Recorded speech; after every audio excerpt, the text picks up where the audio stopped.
बकरी के बनता यानी पशु पक्षी सब जिनके बनता जो अंडा नहीं देते उनके पेट में बच्चा बनता उसके मनुष्य की तरह आंख नहीं होती मनुष्य के स्त्री के बच्चा बनता है उसको पूंछ नहीं होती देखो कितनी बड़ी बात जानता है परमेश्वर लेकिन मनुष्य इसको देख नहीं सकता हालेलुया इसे परमेश्वर नहीं जानता है मनुष्य नहीं देख सकता इसीलिए लिखा है तू अपने परमेश्वर यहोवा की उपासना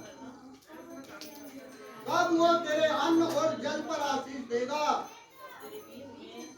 तब वो तेरे अन्न और जल पर ये जो आपको पता नहीं है ये जो धरती है ना ये श्रापित है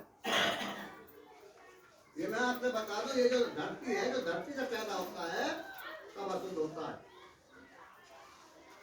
ये सब कुछ अशुद्ध है जब परमेश्वर ने मनुष्य को बनाया सबसे पहला मनुष्य बनाया तो उस मनुष्य के जो घर वाली थी जिसका नाम था हव्वा उस हव्वा ने परमेश्वर की आज्ञा का उल्लंघन किया और जब परमेश्वर की आज्ञा का उल्लंघन किया तो उसने मनुष्य को श्राप नहीं दिया आदम को श्राप नहीं दिया मनुष्य को श्राप नहीं दिया परमेश्वर ने उसने कहा जिस मिट्टी से तू बना है जिस मिट्टी से मैंने तुझे बनाया है ये ही भूमि ही तेरे कारण श्रापित इसमें जो कुछ पैदा होता है सब अशुद्ध होता है ध्यान रखना इस बात जमीन से जो पैदा होता है ये अशुद्ध होता है इसे शुद्ध करने के लिए परमेश्वर से प्रार्थना करनी तभी तो ये शुद्ध बनता है क्योंकि यहाँ पर लिखा है तू अपने परमेश्वर यहोवा की उपासना करना तब वो तेरे अन्न और जल पर आशीष और तेरे बीच में से जो रोग है न दूर कर नई फसल आती है गेहूं कट कर आते हैं और गेहूं कट कर आने के बाद जब आप रोटी खाने में पेट कर जाती है पेट खराब हो जाता है क्यों जाते जानते हो क्योंकि वो शुद्ध नहीं है वो शुद्ध नहीं है आपने एक बात और देखी कभी महसूस किया किसी मंदिर में मूर्ति स्थापना होती है ये तो बहुत सब लोगों ने देखा होगा उससे पहले 7 दिन 10 दिन उसको खरीद किया जाता है कभी नाज में दाब देंगे कभी फूलों में दाब देंगे कभी बर्फ में दाब देंगे उसे दाबते हैं और उसमें क्यों उसे प्राण प्रतिष्ठा करते हैं उसको जो है उसके अंदर जो है शुद्धता हो जाती है शुद्ध करते हैं अशुद्ध है वो अशुद्धता से बनी है टीटी को बुला ले ऐनी हथौड़े से बनाई गई है घर के और कितने बने अशुद्ध आदमी ने बनाई तब वो मंदिर बना दिया मंदिर निकाल दिया अब इनके पूजा पाठ कर रहे हैं वो हालेलुया हालेलुया इसलिए परमेश्वर कहता है कि तू अपने परमेश्वर यहोवा की उपासना करना तब वो तेरे अन्न और जल पर आशीष देगा और तेरे बीच में से रोग दूर करेगा और तेरे घर में तेरे परिवार में तेरे घराने में ना तो किसी का गर्भ गिरेगा और ना कोई देखो कितनी बड़ी बात कह रहा हूँ ना तो किसी का गर्भ गिरेगा और ना ही कोई स्त्री भागेगी और तेरी आयु को पूरी करेगा जब बेटी पोते नाती पोते ढेर ढेर हो जाएंगे तब तू मरेगा अलग आयु में नहीं मरेगा तू अल्प आयु में नहीं मरेगा और जब तू जहां जाएगा 23 के 20 पद में लिखा है सुन मैं एक दूत तेरे आगे आगे भेजूंगा जब तू रोजगार करने जाएगा बिजनेस करने जाएगा कहीं घर जाएगा घर में जाकर के सबसे पहले जब जाने से पहले प्रार्थना कर और कहे प्रभु मेरे आगे बोल दे जब तू मुझसे प्रार्थना करेगा तो तेरे सुरक्षित लाने की और सुरक्षित ले जाने की वाणी की जिम्मेदारी है और जब तू मुझसे भूत कर चलेगा मुझे मान कर चलेगा मुझ पर विश्वास करके चलेगा तो क्या कह रहा है परमेश्वर सुन मैं एक दूत तेरे आगे आगे भेजूंगा जो मार्ग में तेरी रक्षा करेगा हर विपत्ति से तुझे हर एक्सीडेंट से बचाएगा हर लूटपाट से बचाएगा हर एक परेशानी से बचाएगा हर एक बीमारी से बचाएगा उग्रवाद से बचाएगा आतंकवाद से बचाएगा महामारी से बचाएगा और जिस स्थान पर तुझे जाना है उस स्थान पर तुझे हालेलुया कितना बड़ा सिक्योरिटी है परमेश्वर की कितना बड़ा विश्वास है इसका कितनी उसकी जो सुरक्षा है कितनी सुरक्षा देता है वो मेरा मैं तेरे साथ साथ है हालेलुया जय विश्वास का शब्द जय विश्वास आगे बढ़ेंगे तुम मेरी विधियों पर चलो। परमेश्वर कह रहा है, वो खुदा, वो गॉड, वो ईश्वर, वो परमात्मा कह रहा है जिसने संसार को रचा है, कह रहा यदि तुम मेरी विधियों पर चलो और मेरी आज्ञाओं को मानकर उनका पालन करो तो मैं तुम्हारे लिए समय समय पर मेघ बरसाऊंगा। हालेलुया। वो कह रहा है यदि तुम मेरी आज्ञाओं को मानकर उस पर चलोगे तो मैं समय समय पर तुम्हारे रोजगार पर आशीष देता हूँ। समय समय पर मेघ बरसाने का मतलब आशीष देना। मेघ बरसाने का समय समय पर तुम्हें प्रोन्नत करता रहूंगा, तुम्हें प्रमोट करता रहूंगा, तुम्हारी उन्नति करता रहूंगा, तुम्हें आशीष देता रहूंगा समय समय पर देता रहूंगा। वादा करता है परमेश्वर। और क्या कह रहा है? तथा भूमि अपने ऊपर। भूमि का मतलब है जो भी बिजनेस, जो भी नौकरी आप कर रहे हो उसमें बढ़ोतरी होगी। और मैदान के वृक्ष अपने अपने फल दिया था। हालेलुया। मैदान के वृक्षों का मतलब है जो तुम्हारी जान पहचान के हैं, जो तुम्हारे मिलने वाले हैं, जो तुम्हारे यार दोस्त हैं, जो तुम्हारे रिश्तेदार हैं, वो तुम्हारा कुछ रखेंगे, वो तुम्हें हमेशा समय समय पर आशीष। छठे पद में लिखा, मैं तुम्हारे देश में, तुम्हारे घर में, तुम्हारे परिवार में सुख चैन दूंगा। मैं तुम्हारे परिवार में, तुम्हारे जीवन में, तुम्हारे घराने में क्या करूंगा? सुख चैन दूंगा। और तुम सोओगे और तुम्हारा कोई डराने वाला रात को सोते रात को अरे क्या हो गया? खाने का फैसला आ गया मुझे मारना। एक सांस जा रहा था, मुझे निपट गया सपने मेरे घाट पर सांस चढ़ गया। डरते हैं ना, चिल्ला तो डरते हैं। लेकिन परमेश्वर कह रहा है कि तुम सोओगे और कोई भी तुम्हारे डराने वाला। और 9वें पद में लिखा है, मैं तुम्हारी ओर कृपा दृष्टि रखूंगा। परमेश्वर कह रहा मैं तुम्हारी ओर कृपा दृष्टि रखूंगा और मैं तुमको परमानंद करूंगा। देखो कितनी बड़ी बात है परमेश्वर की। यदि हम उसकी आज्ञा का पालन करेंगे, यदि हम उसकी विधियों को मानेंगे, यदि हम उसकी स्तुति महिमा आराधना उपासना करेंगे, यदि हम उस पर विश्वास करेंगे तो परमेश्वर कह रहा है मैं तुम्हारी ओर अपनी कृपा दृष्टि रखूंगा और तुमको फलवंत करूंगा और बढ़ाऊंगा और तुम रखे हुए पुराने अनाज को खाओगे।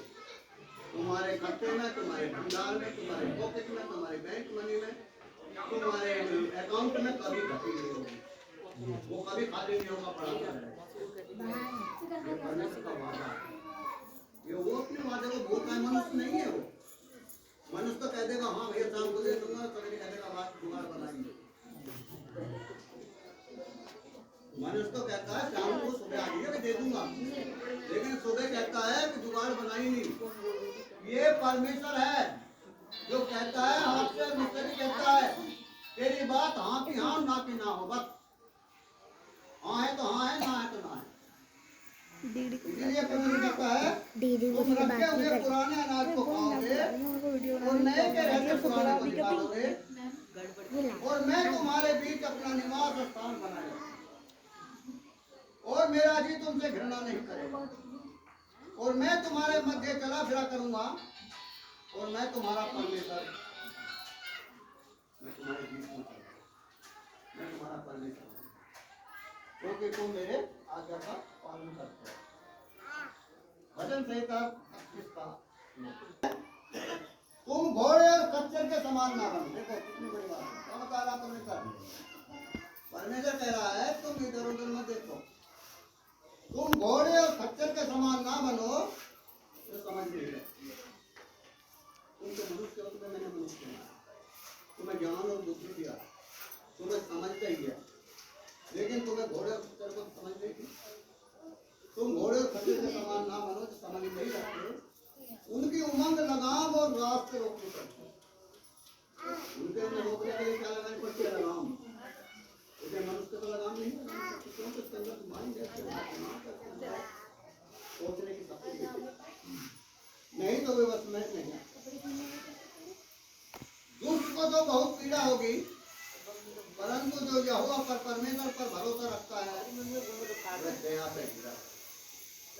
वो उस पर हमेशा परमेश्वर की दया जो परमेश्वर का, क्योंकि परमेश्वर हमारा क्या है,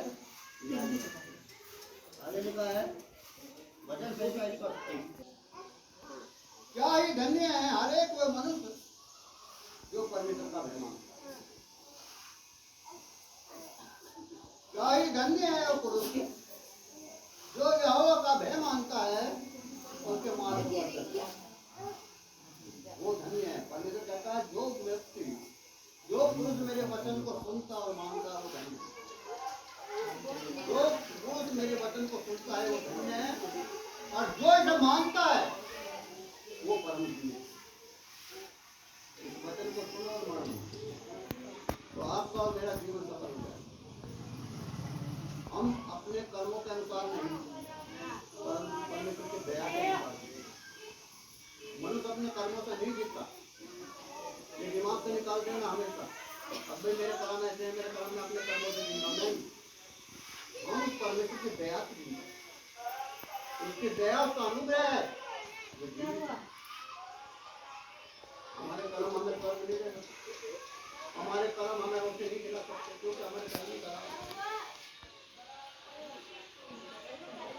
हमारे कर्म अच्छे नहीं है, क्योंकि परमेश्वर आप जानता है हमारे अंदर सारी गंदगी जितनी है सब भरी पड़ी है।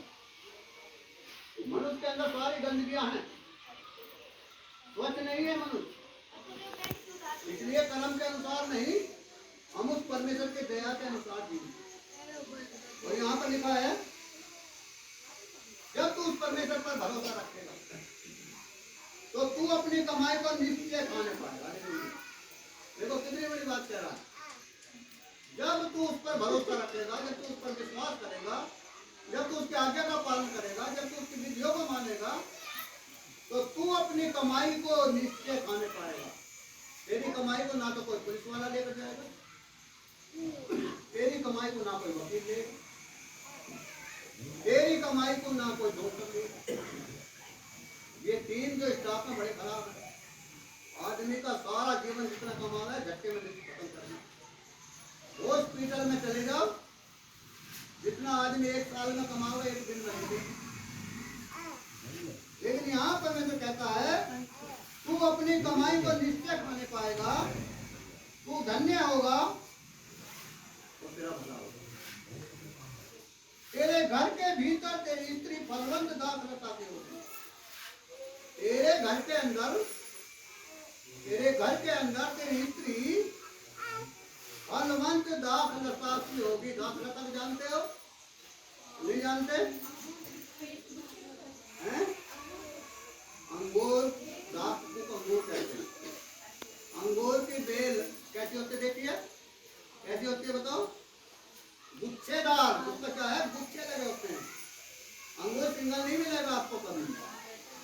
अंगूर जब लगता है तो वो बेल पर सिंगल नहीं लगता, डबल नहीं लगता, गुच्छे में लगता है। और कैसा होता है? हरा है, रस है। अंगूर का छिलका उतार कर नहीं खाया जाता, अंगूर ऐसे कैसे खाया जाता है? तो उसके अंदर तो परमेश्वर कह रहा है कि तेरी स्त्री तेरे घर के अंदर रस भरी रहेगी। कैसे रहेगी?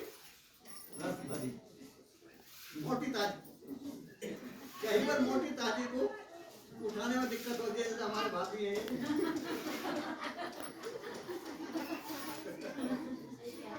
वही दिक्कत हो जाए, कहीं पर ज्यादा रस भरी भी ठीक ना।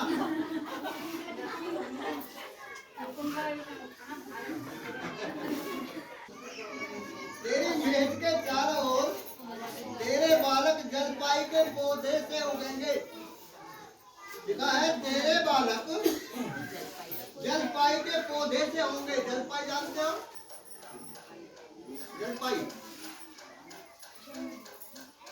जलपाई जानते हो? नहीं जानते? हाँ या ना कुछ तो बोलो भाई।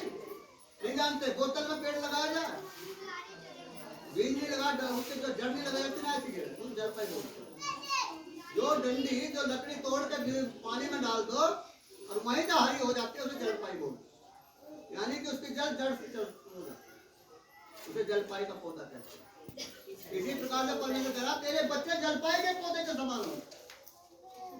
जलपाई के पौधे को घर में रखते हैं लोग, जलपाई का जो पौधा जो बोतल में करते हैं, किसी डब्बे में करके घर में रखते हैं और वहीं से वो बढ़ना शुरू हो जाता है। इसीलिए परमेश्वर कहा तेरे बच्चे को किसी आधार की जरूरत नहीं है, क्योंकि उनकी जड़ तो मैं हूँ तेरे बच्चों को संभाल कर रखूंगा। तेरे बच्चे जलपाई के पौधे के समान होंगे। और परमेश्वर कहा यदि तू कोई मेरी आज्ञा का पालन करता है तो लिखा है सुन, जो पुरुष यहोवा का भय मानता हो, जो परमेश्वर की आज्ञा का पालन करता हो, वो ऐसे ही आशीष। Hallelujah, hallelujah. इस आशीष पर आज हम बैठते हैं। आप लोग यहाँ पर बैठे हैं, हम इस आशीष के योग्य नहीं है। हम अपने कर्म से इस आशीष के योग्य नहीं है। हम फिर भी आपने कई बार बता दिया इस आशीष के योग्य हम नहीं है, हमारे कर्म नहीं है ऐसे। लेकिन उस परमेश्वर के, उस परमात्मा के, उस यीशु की दया है कि उसने हमें इस आशीष से बढ़कर, उसने हमें आशीष जो सोच से परे देता है, वो हमारी सोच से बढ़कर हमें आशीष देता है। क्यों देता है? क्योंकि हम उसके सम्मुख उपस्थित रहते हैं, अपना सब कुछ उसके हाथ में सौंपते हैं। हम रोज सुबह शाम दोपहर से जब भी समय मिलता है, परमेश्वर को हमारे गुनाह,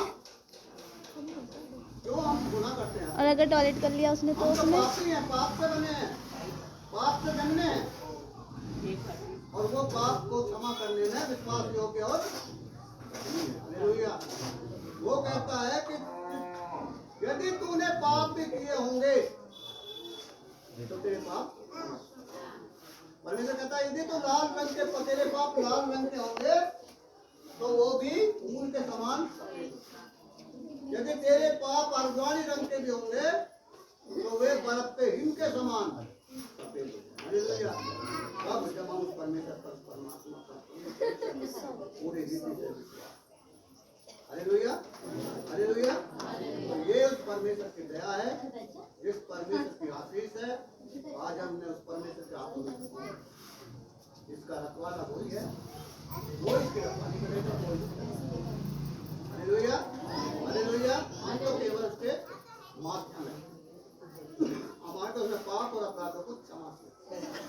हम तो उसके नाम से विश्वास करते हैं। हम इतने बड़े नहीं हैं जो हम उस विश्वास के योग्य हैं, उस आशीष के योग्य हैं। हम तो उसके चरणों की धूल हैं। हम हर बस्ती में, हर मोहल्ले के, हर गली के, हर पड़ोसी से हमेशा झुक कर रहते हैं, उनसे प्रार्थना करते हैं भाई तुम भी उस परमेश्वर पर विश्वास करो ताकि तुम भी आशीष के बारे। परमेश्वर का धन्यवाद। आइए आंखें बंद करें और प्रार्थना।